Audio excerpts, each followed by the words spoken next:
खुश रहा बिटिया, खुश रहा। और दुल्हनिया गाँव देश में सब ठीक ठाक बा ना?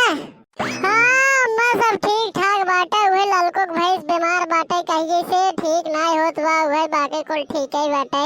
अरे जवान सवान मुड़े पर रखे होते ठीक हो गए होते। ओकर कहिए देखा था फोन करे रहे नो काहे हमार जिज्जी हुए भैंसी तबीयत खराब चलत बा। और जिज्जी कोनो दिक्कत ना है फ्लाइटिए में आवे में? अरे नाही बहनी कौन दिक्कत होए में? दुई जने बुदाई बनिन बाटे प्लेनिए कौन दुई जने आवा जाए सके। जब खुद की पर्सनल प्लेन आए तो काहे में दिक्कत होए? लेकिन जिज्जी बहुत बड़ी लागत में तो प्लेनिए ना है।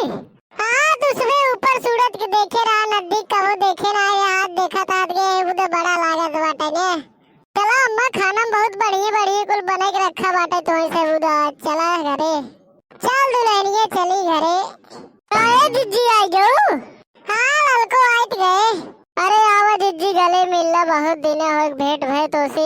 हाँ ललको हमाओ के का बताए जिज्जी जब तू चली गयो गाँव छोड़ के एकदम गाँव सुनसान हो गया बा। हाँ ललको अब बाहर ना जाओ, अब घर ही जाओ हरदम।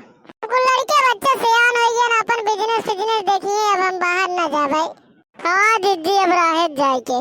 और जिज्जी तार पतो ये ठीक बाटे ने? हाँ ललको और सब ठीक है बाटे। वहाँ के का दिक्कत होए? अच्छा अम्मा तुझे बतियात रहा हम जात बाटे कुछ चाय पानी लेके आवत है बनाई के। हाँ दुल्हन जा चाय ले आवा और हे बैगी ले जा रख दे घर में। हाँ अम्मा लावा बैगी रख दे। तुझे बतियात रहा अम्मा हम चाय बने के लेके आइए घर में से। हाँ दुल्हनिए जी जल्दी बने के लाओ रख के। अरे कल्लू बेटो बना दिखाते हैं ललको। अरे का बताए दीदी जब तू गई हो तब से कलुए एको दाए घरे राहत ना, हरदम कतो कतो निकले रात भगवती गाड़ा। अरे जाए ललको लड़का आए सुधर जाए अब घूमे टहराई दो का। तोहार बतिये सही है जिज्जी लेकिन जिगरो भी आए देवा एकदम।